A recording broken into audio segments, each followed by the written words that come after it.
Hello and welcome to an off-track special, and we've come to Joe Booth's workshop house on the way to Bradford. Joe, thank you for inviting us. Yeah, no problem. Thank you very much for coming. You live in a very beautiful part of the world. Yeah, we've lived here since I was about 10, so just over 20 years now. But yeah, everyone says that it's just not so good in the winter when the snow comes. No, but we've been to a few stock car drivers' workshops, and they all seem to be in the middle of nowhere with rolling hills and countryside. Is that kind of a prerequisite? I can be a stock car driver because I live in the middle of nowhere. Yeah, we're all loaded, so I mean we can all afford posh houses. But no, I just you need the space and you need the workshop, and I don't think it's any good renting a workshop. Yeah. It's a lot easier when your house is at the back of it, so you can just walk out when you want and then walk back in 20 minutes later when you've had enough. Absolutely. So we've come up here today, you invited us up today because you're going to debut a new car at Bradford tonight, and we'll talk about that in a minute. So you woke up this morning, British Championship, you knew me and Sophie were coming. What were you most excited about? Probably you and Sophie coming. After I spoke to you in the week, I hadn't really slept much. No, you can see that. Is that what? Yeah. That's grease. Okay, so last year we spoke because you came sort of out of retirement almost, and you'd bought the Will Yarrow car to kind of come back into Formula One. So how was 2021 for you as a season? I think we struggled really. With this and that, we didn't really have much luck. Things really wasn't good enough in the car. It got us back out, but the engine wasn't good enough. The car really wasn't good enough. It was a bit too old. But we persevered, tried to make a few alterations, and that didn't seem to work. We smashed it up a lot, which never helps. But we had a one win, which I suppose keeps you going for 12 months. But we wanted more than that. So was it when you came back in 2021? Was it to say, do I still like this? Do I still want to do stock cars? You had a bit of time out, hadn't you? Yeah, we sold my last trail car. That went to Mark Veenstra over in Holland, and I had 12-18 months out, and then you end up getting bored again, and so we bought something. We bought Will's car, and it was cheap enough at the time just to get you back out, and that's all you think you want to do, just to go and have a play on a weekend. But when you're not competitive, it's no fun as well. So that's why the car's as cheap as it is, because that's just as good as it is. Yeah. So you mentioned you smashed it up a bit, and you had a bit of success. One kind of sticks out for me was Bradford Sheffield weekend. Loads of damage at Bradford on the Saturday, a bit of damage at Sheffield on the Sunday, but you did get a Grand National win. But that's a lot of work just to kind of get one race win, isn't it? Yeah, I mean we smashed it up in the final at Bradford. Really knackered as axle, stub axle, all the front end shocker, and a bit of roll cage damage on the back, so we managed to cob it back together really. We didn't go to sleep Saturday night just trying to get it ready, and then we went out in the first heat at Sheffield and knocked everything that we mended back off. So then we messed about, missed the final, and then basically just put it all back together, rushed it, and ended up winning the national somehow. Yeah. Was there a point at Sheffield when you kind of went, let's just go to the bar? Yeah. Was there? Yeah, when we first got there. Yeah. Let's not even bother with this. Yeah. There's a nice bar, have Sunday dinner, watch some racing. Yeah.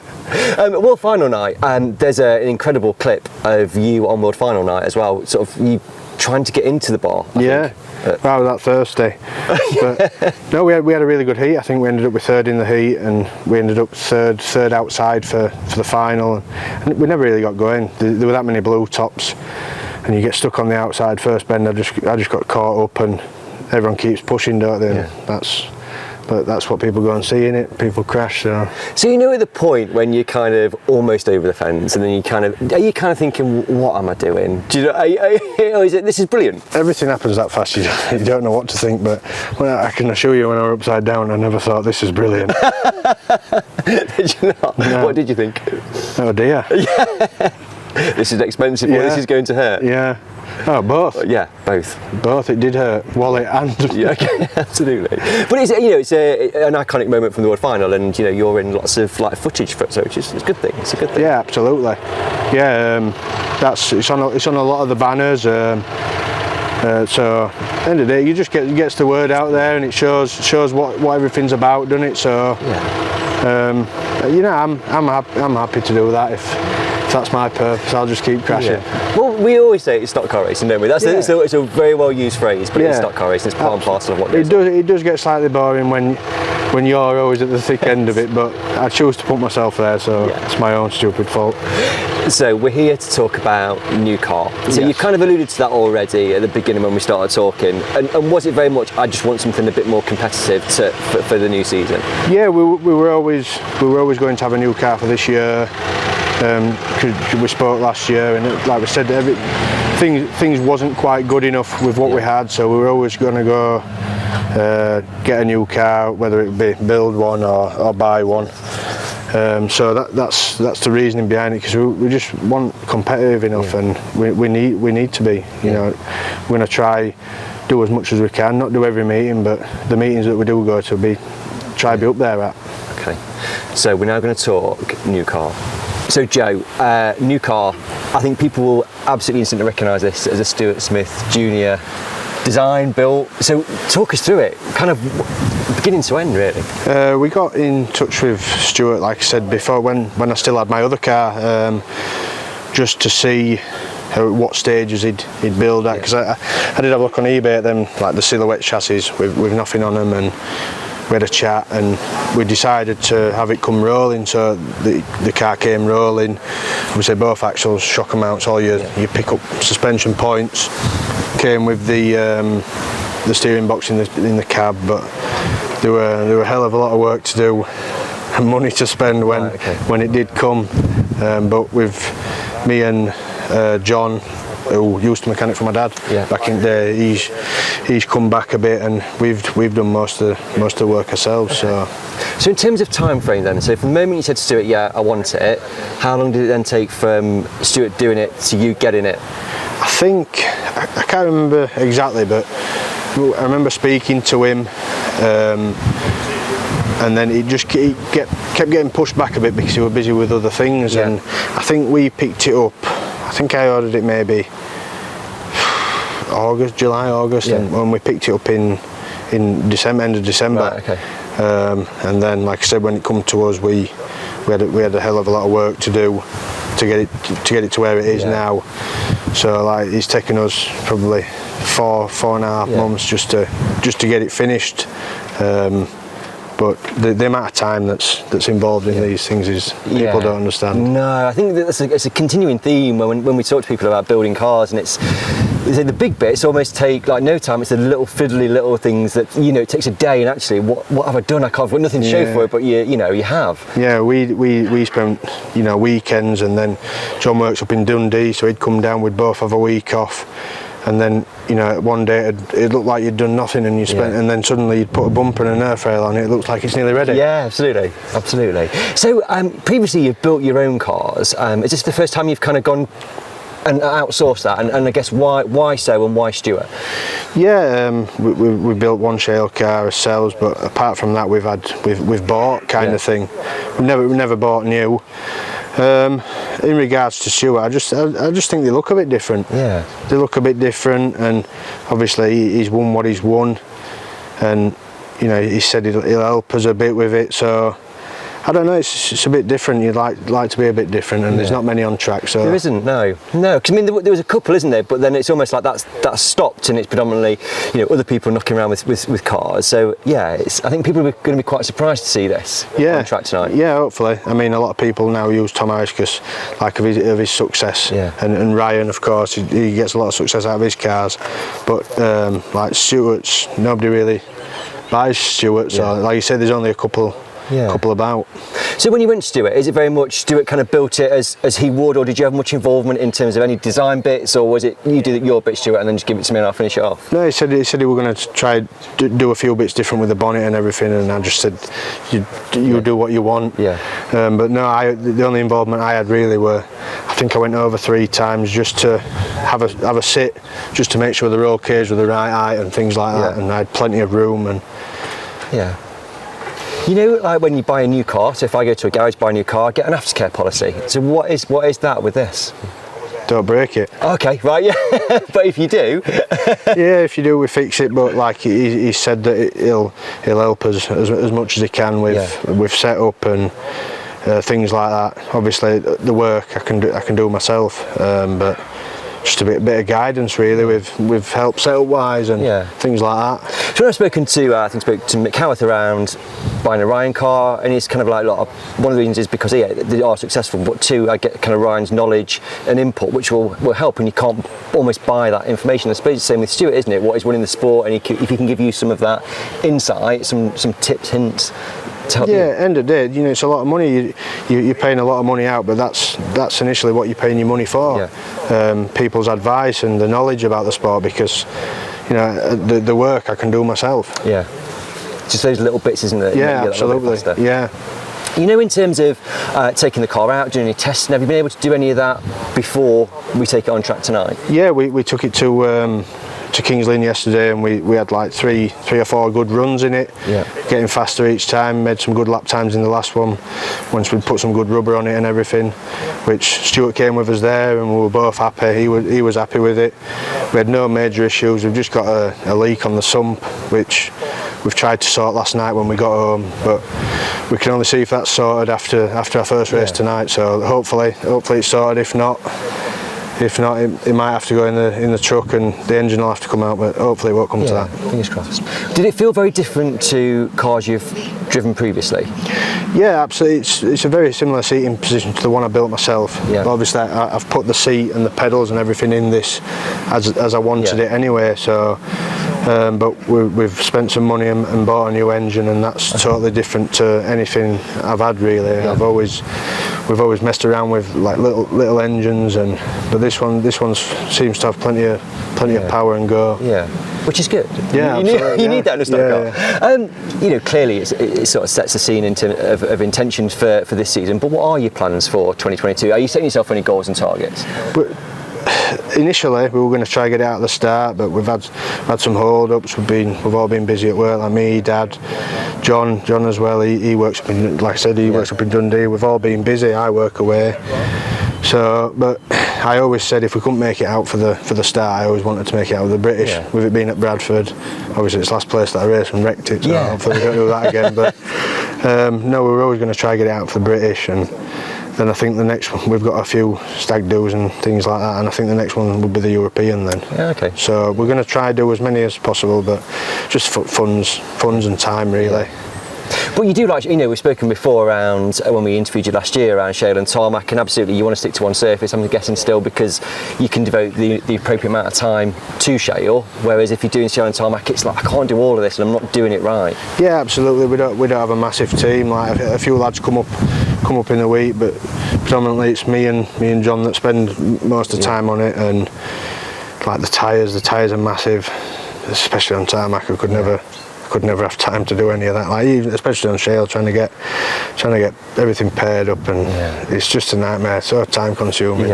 People talk about tyres. I'm like, they're black and round. They go in a car. You're only talking. I don't know. Baffles me. Yeah, there's so much time involved in like even little things like that. You need one man to do tyres. That's just their job, but that never happens. We've all got to do everything.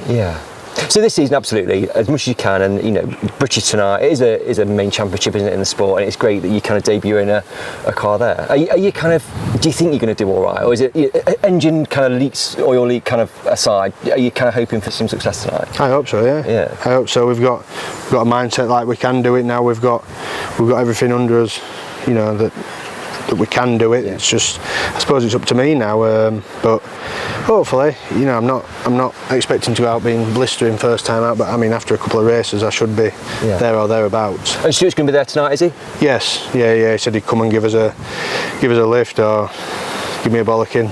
One of the two. And last question, Joe. I mean, we've come today and we're stood in the sunshine, and it does look amazing. When you stand back and look at it, you're like, I'm impressed with that. Yeah, absolutely. We like I said, we've spent a lot. So many hours and swearing, but it's looking at it now. It's all worth it. You've got a big. I see how you're smiling a lot, which is good. It's not like me, that. No, I know. So hopefully after tonight we're still smiling. Yeah. So we're gonna kind of leave you to it for the meeting, and then we're going to come and talk to you right at the end and just kind of have a bit of a summary of how you've got on. So hopefully it looks like this but a bit dirtier. We're okay with that, aren't we? And then we'll need a different colour wing, hopefully. Yeah, hopefully. Fingers crossed. Sophie's got the trophy in the car now. If you want to practice, like holding it aloft or anything, no? No, I'm not used to trophies, so I might end up dropping it. Joe, thank you so much for inviting us today. Car looks stunning. Good luck at Bradford tonight. Thank you very much. Thank you for coming. Pleasure.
So we've been to Joe Booth's house this morning, and he was like, come to my house, I've got a new car, so here's me, turns up, and then there's one that you've kind of built there.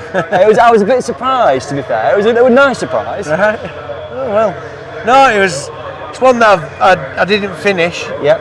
I just built the chassis and got it rolling, and I got steering on it, and Joe's finished it off, and all credit to Joe and his team. They've done a really good job of it. We went testing yesterday at Kings Lynn. And he were putting times in there as fast as the top men, you know, if not a little bit faster, but which is good. Let's not just say as fast. Yeah. Well, no, I mean the car's doing its job. Joe's doing his job. Just about luck and just getting momentum. Yeah. He's started the season a little bit after everybody else, and so we'll just see how it goes. But yeah. Were you pleased when he came to you and said, like, I'd like a car from you, Stuart? Were you like, yeah, this is a good thing? Oh, definitely. I mean, Joe's a proper stock car driver, and to do a car for him and to get him out there and doing some quick laps and show him what he can do, you know, I just hope he can achieve that in this year. And you know, he's a young lad, he's got plenty of time, so yeah, no, it's great. It's great to build cars for drivers that are going to use them.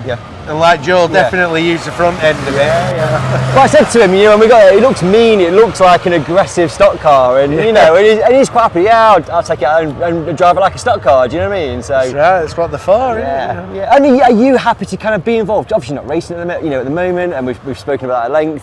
But it kind of keeps you in, doesn't it? Involved with the sport to an extent. Exactly. Yeah. I didn't realise that I'd enjoy it so much. Well, yesterday we went testing with Joe, like I said, and spend the day with his team in the truck on the way there with his dad, who's a dry sense of humour Steve's got. He's an old stock car driver, and talking about old times, and it's them journeys to a meeting that you sort of miss sometimes, you know, when you can sit down with people and have a chat. And that's the side of stock car racing that you don't necessarily realise you miss it until you experience it again. And it's the people, it's that we've all got a common love for the sport, and it's being around those people again. So, but you know, people talk about stock cars as being as a family, and you come and it's like an escape from like the work or your day-to-day stuff, and it's an enjoyable experience. It should be enjoyable. It's a great sport. That's right. I mean, you know, this morning in particular, we've been with my little boy Stuart, and he's in a football tournament this morning, and he did really well. And we've come here today, and I dare say the football side of it is not as good as stock car racing. But you know, who knows? He might be jumping in a stock car. We just don't know. I'm not going to push him. So yeah, it's brilliant to be back here and watching this racing round here. And in terms of like Joe, is the plan to help him throughout the season, or just when it fits around? Yeah, I mean, he's like anybody who's had a car off me. I'm always there. You know, I give free information. I don't charge for that. I just want them to be the best they can be in the car that I've done. And you know, with Jake, Joe, there's the Dutch car as well. And thank you. I'm fantastic. He didn't say that to me. Yeah. He didn't even know I am. I thought I'm more famous than you now. But anyway, it's okay. Yeah. But yeah, no, to see these guys in my cars, it's great. You know, I'm not doing it to make money and a living. That's not what I do it for. I do it just for something to do and keep my hand in it as well. You know. For when you make that return, you know how it all works. You know what I mean? So it's not like you wouldn't believe how many times I've been asked that today. I should have wrote, not yet, on my forehead, that's what I should have wrote. So last question, any more cars on the horizon for other people, or is it just kind of... no, we've got a couple of cars I'm ordering the steel for, just for something to do. And yeah, I haven't really got anybody interested in them as such. Well, after tonight. But yeah, who knows. Do you want to just put your number across the screen at the bottom at this point? No, do a couple of cars, do them a little bit different. The crowd love to see a car that looks different and it's something new. You know, like Ryan's car, like Tom's new car, like Frankie's new car is going to be coming out soon. I'm sure you'll be up there to see that, won't you? You're always there wherever there's a new car. I know, it's like I'm a homing pigeon to it. So there's all these new cars and the crowds love it. And to see them in the flesh, as well as follow the builds online, which is something similar to what I've done with the Heritage car. The crowd love it. You know, that's what it's all about. Stuart, thanks so much for your time. No worries. Enjoy the rest of the meeting, and maybe we'll speak soon. Yeah, hopefully next time we won't get interrupted. Yeah, I know. Who was that man? I have no idea. Mind buy me a pint. You might do, Thank you very much. So, Joe, we started the day together. We're going to finish it together. So it's like a match made in heaven. How was the meeting for you? So it stops by our first heat. Second heat, heat 3. We did our fifth to the car belt front.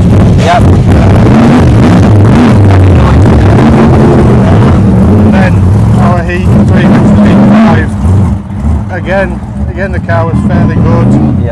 But the car bounced out of the fence and knocked the outside nerve rail onto the outside rear tyre. I knew it had happened, but we managed to get back up to 4th, and then until it were holding the car back, and then it didn't hold out. So no, because it was well early in the race, weren't it? That I was watching it, but happy with the car. It's like, you know, debut meeting, and you know, you made the British final, and nothing's fallen off it, nothing major, just a bit of metal work. So we're happy, And we spoke this morning, oil leak, that kind of didn't... No, that seems to have sorted itself out, so that's good as well. You're very dirty now. Thank you. You need to go have a shower. Come on. Come on, that's it. We're done.